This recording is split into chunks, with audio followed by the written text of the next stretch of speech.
Ini merupakan majlis peluncuran Lokal Cafe yang merupakan yang pertama di luar daripada Lembah Kelang dengan jumlah pembiayaan RM750,000.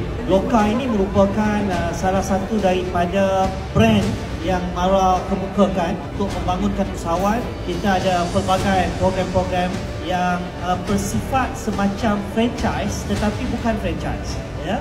Kita tidak mengenakan sebarang franchise fee. Tak ada.